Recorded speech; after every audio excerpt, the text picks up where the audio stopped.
रामकृष्ण हरी मंडळींनो, माऊली कीर्तन सोहळा महाराष्ट्रातील सर्वात लोकप्रिय असलेले एकमेव चॅनल सप्ताह कीर्तन, भागवत कथा, हरिजागर व लाईव्ह कार्यक्रमाकरिता अवश्य संपर्क करा। माऊली चोपडे।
सेवापते पितृवचन सेवापते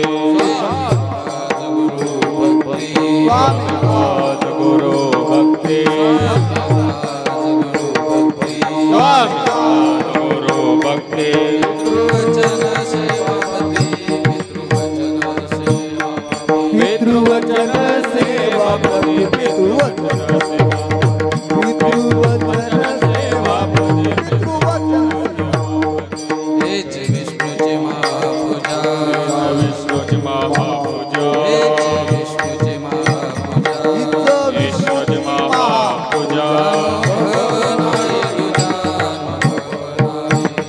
अनुभव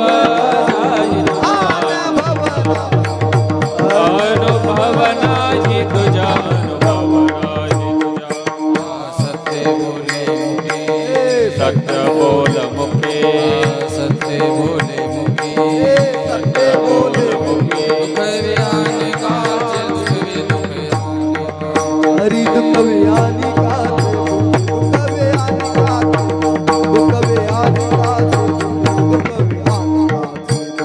काचे विष्णूची महापूजा विष्णूची महापूजा विष्णूची महापूजा विष्णूची महापूजा अनुभव नाही तुझा अनुभव नाही अनुभव नाही तुझा अनुभव नाही तुझा इच्छयाचे बळ नित्यायाचे इच्छयाचे बळ तुका म्हणे त्याची फळ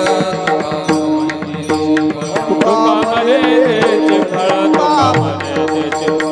तुका म्हणे त्याचे फळ तुका म्हणे विष्णूची महापूजा विष्णूची महापूजा अनुभव नाही तुझा अनुभव नाही अनुभव नाही तुझा अनुभव नाही तुझा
काजगुरु भक्ती स्वामी काजगुरु भक्ती पितृवचन सेवापती हेच विष्णूची महापूजा अनुभव नाही दुजा सत्य बोले मुखे सत्य बोले मुखे दुखवी अनेकांचे न दुखवे हेच विष्णूची महापूजा अनुभव नाही दुजा निश्चयाचे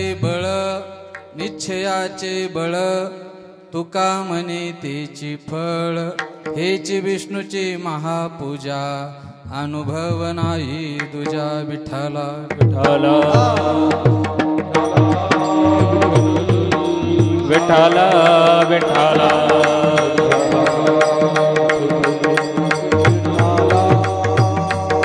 विठ्ठला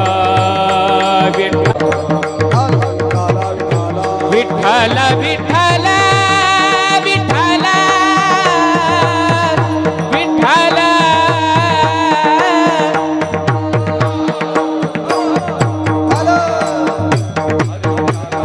विठ्ठला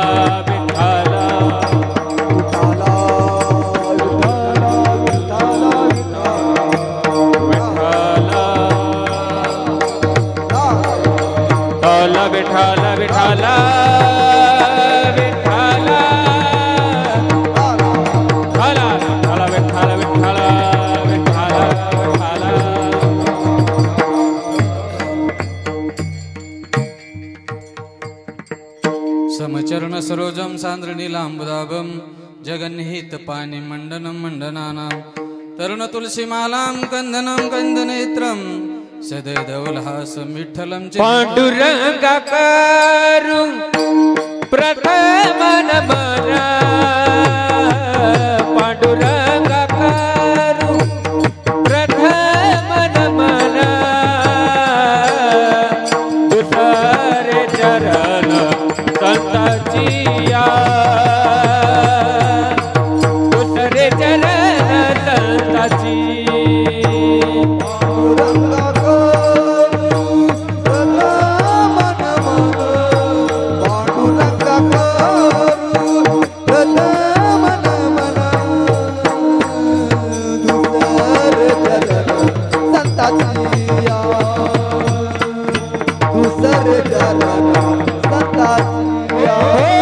त्याच्या कृपादाने कथेचा विस्तार हो बाबाजी सद्गुरु दास तुका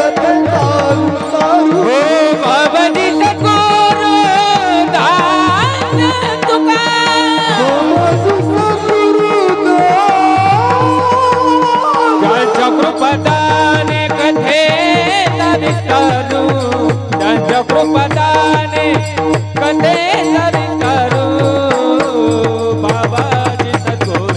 दास तुका बाबाजी सद्गुरु दास तुका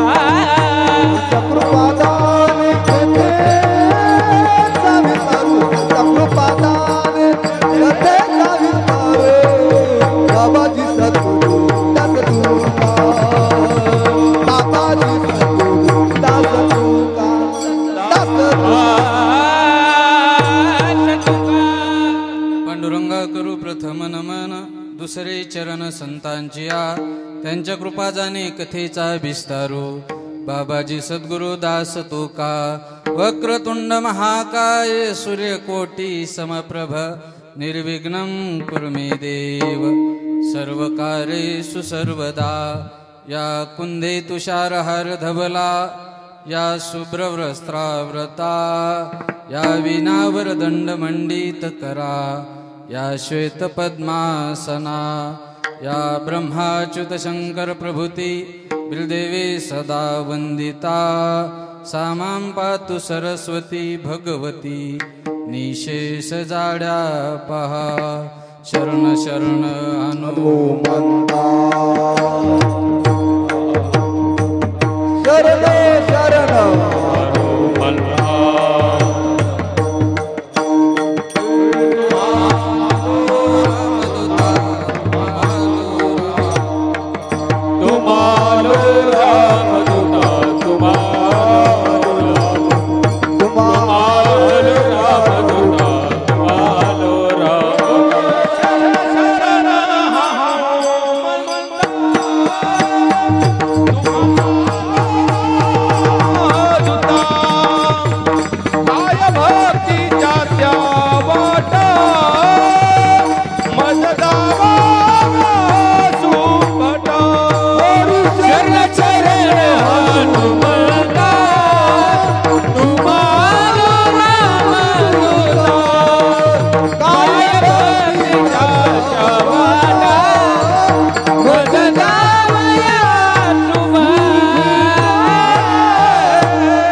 काय भक्तीच्या त्या वाटा मजदावया शुभता मस्तक हे पायावरी मस्तक हे पायावरी मस्तक हे पायावरी या वारकरी संताच्या वारकरी संताच्या वारकरी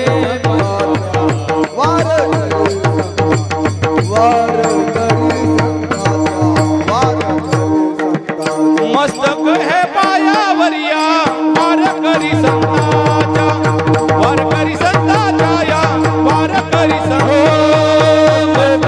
पायावरिया वारकरी संताच्या वारकरी संताच्या वारकरी संताच्या वारकरी संताच्या वारकरी संताच्या मस्तक हे पायावरी या वारकरी संतांच्या जयांचे केल्या स्मरण होय सकळ विद्यांचे अधिकरण तेची वंदू श्री चरण श्री गुरूंचे ते नमस्कारून आता स्वामी काज गुरु भक्ती स्वामी काज गुरु भक्ती पितृवचन सेवापती हेची विष्णूची महापूजा अनुभव नाही दुजा सत्य बोले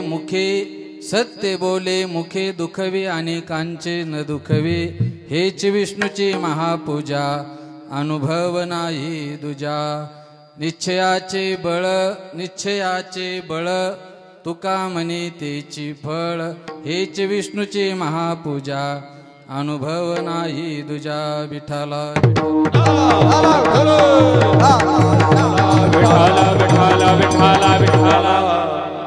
प्रस्तुत प्राप्तरूपी सेवेकरता निवडलेला अभंग ईश्वमान्य ईश्वभूषण ईश्व अधिकार चिन्मय स्वरूप सुप्रसिद्ध साधू देहू निवासी जगद्गुरु तुकोबाराय यांचा सेवेकरता निवडलेला 4 चरणाचा अभंग विठ्ठला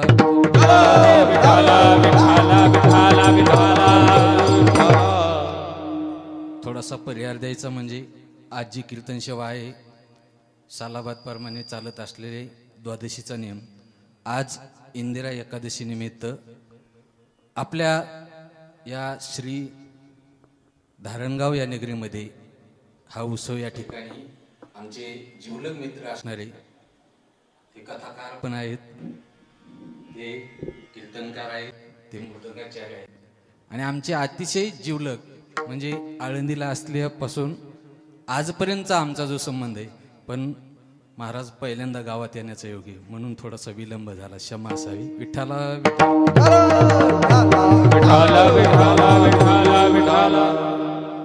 लवकर येण्याचा प्रयत्न केला पण काही कारणास्तव थोडासा उशीर झाला म्हणून समस्त ग्रामस्थ यांच्या वतीने सर्वांच्या चरणावरती एकदा पुनश्च नतमस्तक होतो विलंब झाल्यामुळं आणि सेवेला आरंभ करतो. कारण आजची जी सेवा आहे ही एकादशीच्या निमित्ताने या ठिकाणी दरवर्षी होत असते ना, तर त्या निमित्ताने ही सेवा आज माझ्याकडे आलेली आहे.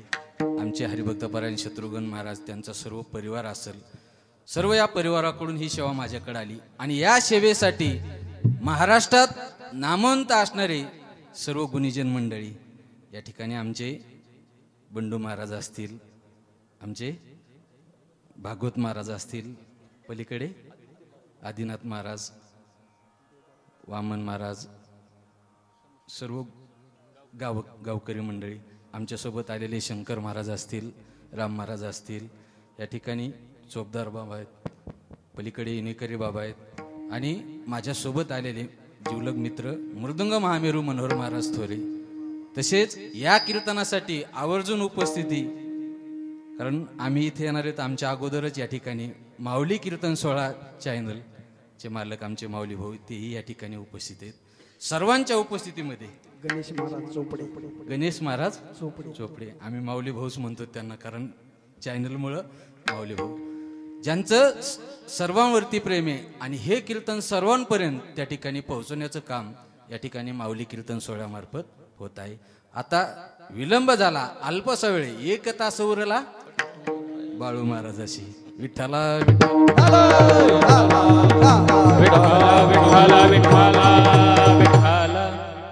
कीर्तन या ठिकाणी 8 ते 10 होतं पण विलंब झाला, पण तरीही कमी वेळामध्ये जास्त रन काढण्याचा प्रयत्न करू कमी बॉल मध्ये. विठ्ठला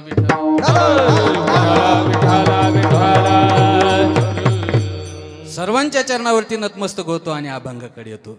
आज सेवेसाठी निवडलेला जो अभंग जगद्गुरु तुकोबाराय यांचा स्वामी काज गुरु भक्ती पितृवचन सेवापती. एवढंच पाहायचं ना आपल्या सेवेला पूर्ण विराम करायचं बाबा, एवढंच एकच चरण या ठिकाणी पाहायचंय. स्वामी काज म्हणजे काय? स्वामी म्हणजे मालक आणि काज म्हणजे मालकाचं काम. स्वामी काज गुरु भक्ती. आता स्वामी काज मालकाचं काम कोण करत असतो? सेवक करत असतो. आता गुरु भक्ती शिष्य गुरुची सेवा करत असतो. पितृवचन आईवडिलाची सेवा करणारा मुलगा असेल किंवा मुलगी असेल, पितृवचन. आणि शेवटी सांगितली एकच सेवा, सेवा पती. यालाच आपण थोडंसं विरुद्धार्थी करू. पतीची सेवा कोण करत असतं? पतीची सेवा कोण म्हणलं बाळू महाराज? विठ्ठला विठ्ठला विठाला विठाला विठाला. कारण या 4 सेवा ज्यांच्या जीवनामध्ये जी सेवा आली असेल ना, सेवक असतोल मालकाची सेवा प्रामाणिकपणाने करायची, शिष्य असतोल गुरुची सेवा त्या ठिकाणी इमानदारीनं करायची, मुलगा असतोल आईवडिलाची सेवा त्या ठिकाणी प्रामाणिकपणाने करायची, आणि पत्नी जर असेल तर पतीची सेवा या ठिकाणी पूर्ण करायची. जी आपल्या जीवनामध्ये सेवा आली ना, ती सेवा कोणतीही असो, ती जर आपण प्रामाणिकपणाने केली ना, तर दुसरी कोणतीही सेवा करायची गरज नाही. हेच विष्णूची महापूजा. जगद्गुरु तुकोबराय सांगतात, हीच विष्णूची महापूजा आहे. तुमच्या जीवनामध्ये जी सेवा आली ना, ती सेवा तुम्ही करत राहा. हीच विष्णूची महापूजा आहे. माझा अनुभव आहे म्हणले, अनुभव नाही तुझ्या. पुढे एक सेवा सांगतात त्या ठिकाणी जगद्गुरु तुकोबराय 3ऱ्या चरणामध्ये, सत्य बोले मुखी आणि दुःखवी अनेकांचे न दुःखवी. जर एखाद्याला जर दुःख झालं असेल ना, दुःख होऊ नये कोणाला, पण एखाद्याचं जर दुःखत असलं, त्याला काही महिला मंडळी भेटायला जात असतात एखाद्या पेशंटला, आणि गेल्यानंतर त्या पेशंटला विचारतात काय झालं, म्हणजे काही नाही, काल लय ताप आहे, 2-3 दिवसापासून अंगात ताप भरलाय. माय, आमच्या गावात पण 2-4 दिवसाखाली असाच एक जणीला ताप आला होता, आणि इतका ताप आला, आणि ताप आल्यानंतर त्या तापामध्ये ती निघून गेली म्हणली. म्हातारी 5 रुपयाचा पार्ले पुडा घेऊन आली होती. कितीचा? 5 रुपयाचा. कशाला पुडा आणला?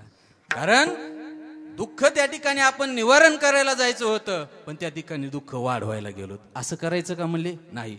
बोलता आलं तर त्या ठिकाणी 2च शब्द चांगले बोलायचे, प्रेमानं बोलायचे, सत्य बोले मुखवी आणि दुःखवी अनेकांचे न दुःखवी. दुसऱ्याला जर दुःख झालं असेल तर त्या दुःखातून बाहेर काढण्याचं काम करायचं. ही पण विष्णूची महापूजा आहे. ही पण विष्णूची महापूजा आहे. आजपासून आपल्या जीवनामध्ये जी काही सेवा आली ना, ती सेवा जर आपण इमानदारीनं प्रामाणिकपणानं जर केली ना, तर हीच विष्णूची महापूजा होती. असं का? कारण आजपासून जर सेवा मी ही केली, आजपासून असा जर निश्चय केला, तर निश्चयाचे बळ आणि तुका म्हणे त्याची फळ. हीच विष्णूची महापूजा. अनुभव नाही तुझा. असा साधा सरळ सोपा या अभंगाचा भावार्थ झाला आपलं कीर्तन. विठ्ठला विठ्ठला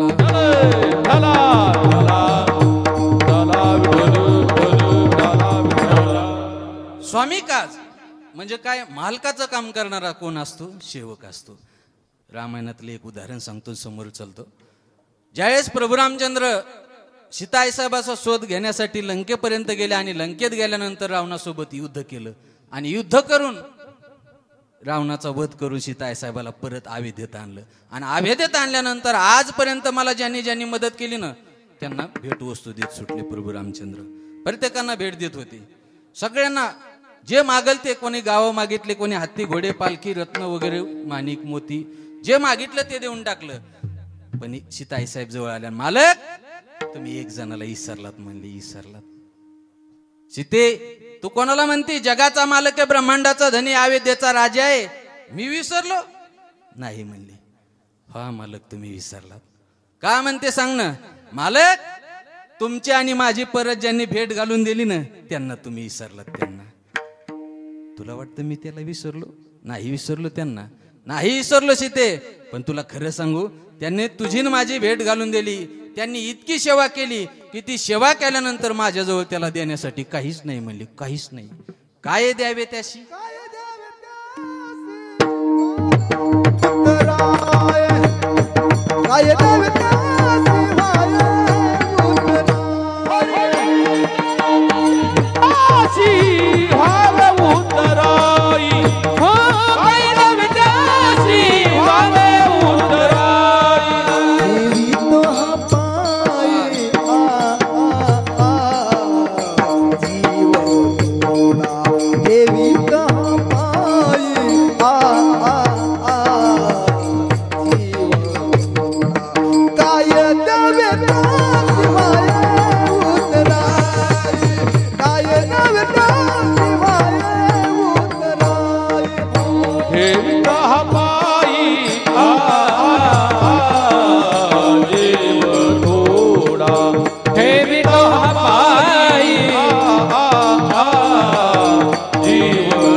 जे द्यावे त्याशी व्हावे उतराई, ठेवीत हा पायी जीव थोडा. माझा जीव जरी मारुतीरायाच्या चरणावरती ठेवला ना सीते, तरी तो कमी पडेल कमी. काय देऊ सांग ना. सीताई साहेबाला राग आला ना, आतमध्ये गेला. मालक, ब्रह्मांडाचे धनी आहेत, जगाचे मालक आहेत, अयोध्येचे राजा आहेत, आणि तुम्ही म्हणता माझ्याकडे काही नाही. म्हणले खरंच नाही माझ्याकडे काही देण्यासाठी. सीताई साहेब जशी आतमध्ये गेल्या ना, ठीक आहे म्हणल्या, नसू द्या तुमच्याकडे काही. माझ्या माहेरावरून नवरत्नाचा जो हार आणलाय ना, तो हार त्या ठिकाणी देण्याचा प्रयत्न केला मारुतीरायाला. आणि जसा मारुतीरायाने नवरत्नाचा हार घेतला ना, एक एक मणी फोडून पाहत होते. मणी काही दिसत नव्हतं. मणी फोडल्यानंतर फेकून द्यायची. सीताई साहेबाचं लक्ष गेलं. मारुती, काय करता तुम्ही? का मणी फोडता सांगा ना. तुम्हाला माहिती आहे हा मणी किती मौल्यवान आहे. एक जर मणी विकला ना तर पृथ्वी विकत घेता येईल इतकं मोल आहे त्या मण्याचं, आणि तुम्ही मणी फोडून टाकता. का फोडता सांगा? म्हणले या मण्यामध्ये माझे प्रभू नाहीत. एवढा अहंकार, एवढी श्रद्धा? हा आहे. अहो, तुमचं एवढं बलाढ्य शरीर आहे, या शरीरामध्ये राम आहे का दाखवा म्हणले. सीताई साहेबांना प्रश्न केला. मारुतीरायाने समोर उडी मारली, डावा गुडघा खाली ठेवला आणि दोन्ही हात आपल्या छातीमध्ये घातले आणि अशी छाती फाडली. श्रीराम जानकी बैठे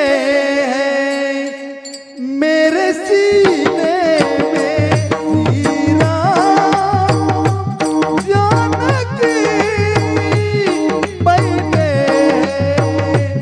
मेरे सीने में, श्रीराम जानकी बैठे मेरे सीने पे, श्रीराम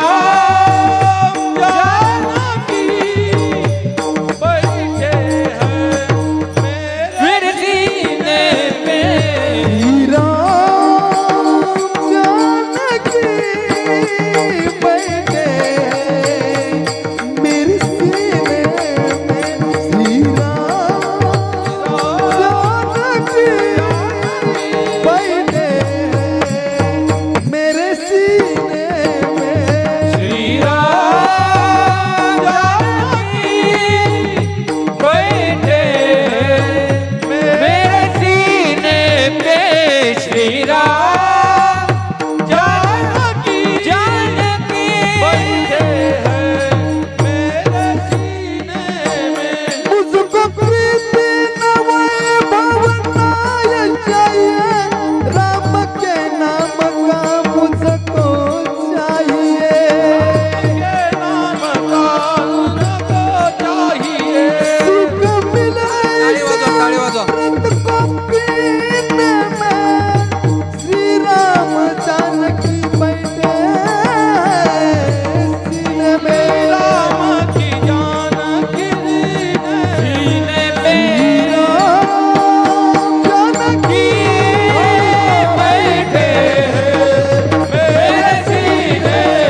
मारुतीरायाने त्या ठिकाणी छाती फाडली आणि त्या ठिकाणी प्रभू रामचंद्राचं दर्शन सीताई साहेबाला दाखवलं.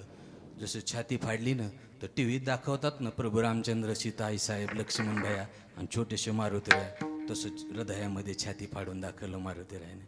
जसं दाखवलं ना की दाखवल्यानंतर सीताई साहेब तर पाठीमागं सरकल्या आणि बघितलं त्या ठिकाणी काय मालकावरती निष्ठा आहे, काय प्रभूवरती सेवा आहे. इतकी निष्ठा की एका क्षणाचाही विचार केला नाही की छाती फाडल्यानंतर आपण त्या ठिकाणी राहतोल का नाही. पण एवढी मालकावरती निष्ठा आहे, एवढी मालकाची त्या ठिकाणी प्रामाणिकपणाने सेवा केली. म्हणून जगद्गुरु तुकोबा अभंगाच्या पहिल्याच्या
नवनाथातील एक गुरु शिष्याची परंपरा त्या ठिकाणी आपल्या समोर मांडतोय. ज्यावेळेस मच्छिंद्रनाथ स्त्रीराज्यामध्ये होते, मैनावती राणीच्या राज्यामध्ये, आणि गोरक्षनाथ 12 वर्ष तीर्थयात्रा करत फिरले. आणि फिरल्यानंतर जसे परत आले ना, तर परत आल्यानंतर सांगतात स्वामीजी कुठे आहेत? पाहतात तर स्वामीजी दिसत नाहीत. स्वामीजी कुठे आहेत? त्या शोध घेतल्यानंतर पाहतात तर स्त्री राज्यामध्ये त्या ठिकाणी राज्य करत आहेत. मग त्यांना आणलं पाहिजे. आणण्यासाठी जसं त्या ठिकाणी गेले ना गोरक्षनाथ, कारण जगाच्या कल्याणा संताचे भोतीन देह कष्टविधी परोपकारी. साधू जगाचं कल्याण करण्यासाठी, इथं राज्यभोग या ठिकाणी करण्यासाठी नाही. म्हणून गोरक्षनाथ लगेच महाराजाकडे गेले. आणि त्या राज्यात जाता असताना सीमेवरती गेले ना, आतमध्ये जाताच येत नव्हतं. आतमध्ये जाता येत नव्हतं. पण बराचसा वेळ त्या ठिकाणी थांबल्यानंतर असं पाहिलं की त्या राज्यामध्ये काही त्या ठिकाणी मनोरंजन करण्यासाठी आतमध्ये जात होते. त्यांच्यामध्ये गोरक्षनाथाने वेश बदलला आणि पक्वाद सोबत घेतला आणि मध्ये निघाले. राज्यामध्ये प्रवेश केला. आणि जसं राज्यात प्रवेश केला ना, तर गेल्यानंतर आजही बघा नवनाथ जर गावात आले ना, तर ते कोणाच्याही दारामध्ये उभा राहत नाहीत. दाराच्या समोर रस्त्याच्या मध्ये भागून चालत असताना ते भजन करत जात असतात. जे काही साहित्य असेल ते वाजवत जात असतात. तसं यांनीही ते साहित्य जे पक्वाद सोबत आणला होता ना, ते वाजवत होते. आणि वाजवत असताना पक्वादातून आवाज काढायचे, चलो मच्छिंदर गोरखाया गोरखाया गोरखाया. पक्वादातून आवाज काढू लागले, चलो मच्छिंदर गोरखाया. हे कानावरती स्वर गेले ना महाराजांच्या, स्वामीजींच्या. अरे गोरक्ष या ठिकाणी जर स्त्री राज्यामध्ये आला ना, तर तो आपल्याला घेऊन जाणार. म्हणून लगेच त्यांनी ते उत्तर ऐकलं. लगेच बाहेर येऊन पाहतात तर काय, गुरु शिष्यांची भेट झाली. पाहितल्यानंतर गोरक्षनाथाने सांगितलं, स्वामीजी तुम्हाला माझ्यासोबत चालावं लागेल. कारण साधू एका ठिकाणी थांबत नसतात. बहता पाणी और फिरता साधू. साधू हा फिरत राहायला पाहिजे. कारण साधू जर एकाच गावामध्ये थांबला ना, तर एकाच गावाचा विकास होत असतो. म्हणून साधू फिरता राहायला पाहिजे, सगळ्या समाजाचा विकास करतील. आणि पाणीही वाहतं पाहिजे. पाणी जर एका ठिकाणी जर साचल्या गेलं ना, तर ते पाणी साचल्यानंतर त्याला शेवाळ येतं आणि कालांतराने त्या पाण्याला दुर्गंधी येत असते. म्हणून पाणी वाहतं पाहिजे. वाहतं पाणी पिकाला त्या ठिकाणी पिण्यासाठी, जनावरांसाठी सर्व त्या ठिकाणी उपयोगात येत असतं. पण साचलेलं पाणी कोणाच्याही उपयोगात येत नसतं. तसं बहता पाणी और फिरता साधू. स्वामीजी आपल्याला जगाचं कल्याण करायचंय, चला लवकर. लगेच मच्छिंद्रनाथाने वेश बदलला राजाचा. संन्यासी वस्त्र त्या ठिकाणी परिधान केले आणि दोघंही त्या ठिकाणी गुरु शिष्य निघाले ना. तर निघाल्यानंतर आतमधून आवाज आला, मालक. मैनावती राणीनं आवाज दिला. मागं फिरून पाहतात, मालक तुम्ही जा. जाण्यासाठी मी तुम्हाला अडवत नाही, पण तुम्हाला एक सांगू, मला माझ्या राज्यामध्ये शाप आहे की माझ्या राज्यामध्ये एकही पुरुष जिवंत राहणार नाही राहणार. म्हणून आपला जो छोटासा मिन्नात आहे ना, याला तुम्ही सोबत घेऊन जा. सोबत ठीक आहे म्हणले. छोट्याशा मिन्नाताला सोबत घेतला. आणि सोबत घेतल्यानंतर हे गुरु शिष्य तिघं निघाले ना, तर निघाल्यानंतर पुन्हा राणी नाव द्याला, मालक थांबा. राणी आतमध्ये गेली ना, आतमध्ये गेल्यानंतर सोन्याची वीट आणली. आणि सोन्याची वीट आणली आणि महाराजांच्या झोळीत टाकली. या म्हणले, आता माझी आठवण म्हणून सोन्याची भेट दिली वीट. जसे गुरु शिष्य निघाले आणि निघाल्यानंतर दोघंही राज्याच्या तिघही बाहेर निघाले की मच्छिंद्रनाथ म्हणायचे, चला लवकर बेगी बेगी चला. म्हणले लय उशीर झालाय. म्हणले 9:45 नाही 10:15 वाजले, चला.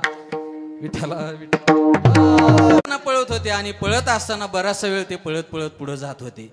जंगलातून रस्ता होता, अंधार पडला होता आता. आणि अंधार पडल्यानंतर सारखं पळवतच होते स्वामीजी. पण पुढे गेल्यानंतर म्हणले 2 मिनिटं बाहेरून येतो. म्हणले झोळी धर गोरक्षा. गोरक्षाच्या हातात आपली झोळी दिली आणि गुरुजी बाहेर गेले. जसे 2 मिनिटं बाहेर गेले ना, ही झोळी हातात घेतली. झोळी बघितल्यानंतर जड का लागायली? गोरक्ष म्हणले झोळी जड का लागायली म्हणून तर उघडून बघितली. तर उघडून बघितल्यानंतर काय होतं आतमध्ये? काय होतं? कोण म्हणलं? लाडकी बहीण. विठ्ठला विठ्ठला. झोळीमध्ये टाकला. स्वामीजी आले की झोळी दिली. हा झोळी घेतली की हा चला पळा लवकर. म्हणले लवकर लवकर चला. म्हणले जंगलातून रस्ता आहे, पळा. सारखं पळीत होते. बरेचसे पळाले कौरक पळते ना. आता गोरक्षनाथ म्हणले, स्वामीजी पळायची गरज नाही. म्हणले आता. म्हणले का पळायची गरज नाही? म्हणले डर तो पिछे गया. जी भीती होती ना, ती कोशो दूर त्या ठिकाणी मागे पळून गेली. आता पळायची गरज नाही म्हणली. असं काय बोलतो गोरक्षा? लगेच झोळी उघडून पाहितली स्वामीजीनं. पाहतात तर काय सोन्याची वीट नव्हती, दगड होता. गोरक्षा तू काय केलं हे मूर्खपणा? अरे ती सोन्याची वीट नव्हती, ती माझ्या राणीनं दिलेली मला भेट होती. आता कुठं पाहू मी माझ्या राणीची दिलेली भेट? ती मला वीट पाहिजे म्हणून रडायला लागले ना मच्छिंद्रनाथ. अंग धरणीवरती टाकलं, अंग त्या ठिकाणी मातीनं माकल्या गेलं. सगळे ते गडबड करत होते, रडत होते. गोरक्षा मला सोन्याची वीट पाहिजे म्हणून. मच्छिंद्रनाथ गोरक्षनाथ म्हणले, सोन्याच्या विटीसाठी माझे स्वामीजी या ठिकाणी रडतात. हातामध्ये त्या ठिकाणी कमंडलूतलं पाणी घेतलं, संजीवनी मंत्राचा उच्चार केला आणि समोर दगडाचा पर्वत होता. त्या पर्वतावरती ते पाणी जसं टाकलं ना की दगडाचा पर्वत सोन्याचा झाला. स्वामीजी तुम्ही एका सोन्याच्या विटीसाठी रडत होतात ना, घ्या अख्खा पर्वत सोन्याचा दिला त्या ठिकाणी. पर्वत सोन्याचा. आणि पर्वत सोन्याचा दिल्यानंतर गोरक्षनाथ त्या ठिकाणी दोघं पाहत होते.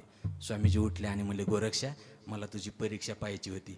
12 वर्षाखाली अगोदर तुला जी काही विद्या दिली होती ना, ती आजही तुझ्याकडे आहे का नाही हे तपासायचं होतं, म्हणून हे सोंग केलं म्हणले. आणि ज्या विद्या तुला शिकवल्या आज जशाला तशा तुझ्याकडे आहेत. आणि माझ्याबद्दल जेवढी निष्ठा आहे, माझ्याबद्दल जेवढी श्रद्धा आहे ना, आजही तुझ्यामध्ये तेवढीच आहे. म्हणून त्या ठिकाणी ही परीक्षा घेतली म्हणले. म्हणून जगद्गुरु तुकोबराय म्हणतात, स्वामी काज गुरु भक्ती, स्वामी काज गुरु भक्ती, स्वामी काज गुरु हो पितृवचन सेवापती, पितृवचन सेवापती,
प्रमाण झाल्यावर टाळ्या वाजवा, कारण आम्हाला दुसरं काय नाही पाहिजे, प्रेम पाहिजे. आणि ते प्रतिसाद टाळ्याच्या गजरामध्ये येत असतो. टाळ्या वाजवा गुरुजीसाठी एकदा वाजवा. विठाला विठाला विठाला विठाला स्वामी काज गुरु विठाला विठाला असो, कारण माझं लक्ष नव्हतं. स्वामी काज गुरुभक्ती आणि पितृवचन सेवापती, 2 सेवा या ठिकाणी आपण पाहितल्या. तिसरी सेवा त्या ठिकाणी तुकोबराय सांगतात, पितृवचन. आईवडिलांची सेवा करणारा कोण असतो? मुलगा असतो. म्हणले आईवडिलाची सेवा करणारा. असाच एक मुलगा होता, लाता बुक्या मारायचा आईवडिलाला. रोज बुक्यानं त्या ठिकाणी लातानं मारायचं आणि घराच्या बाहेर हाकलून द्यायचं. असतात ना लहानपणापासून काही काही खोडकर मुलं असतात, लहानपणापासून खोडकर असतात. आता गुरुजी मी शाळेत अनुभव असताना, कारण 7 वर्ष शाळेवर शिक्षक म्हणून काम केलं, पण आता गुरुकृपेने या ठिकाणी नारदांच्या गादीवर व्यासांच्या गादीवर बसण्याचा मान मला सद्गुरू स्वामीजीमुळे मिळाला. श्री 1008 आचार्य महामंडलेश्वर वेदांताचार्य स्वामी मनीषानंद पुरोजी महाराज रूढी आश्रम स्वामीजींच्या कृपेने इथं उभा राहून बोलण्याचं धाडस करतो. इतना मुझे श्याम ने दिया है, इतना मुझे श्याम ने दिया है, इतनी तो मेरी औकात नहीं, ये तो कृपा है मेरे स्वामी जी की, वरना मुझ में कोई बात नहीं. विठ्ठला विठ्ठला.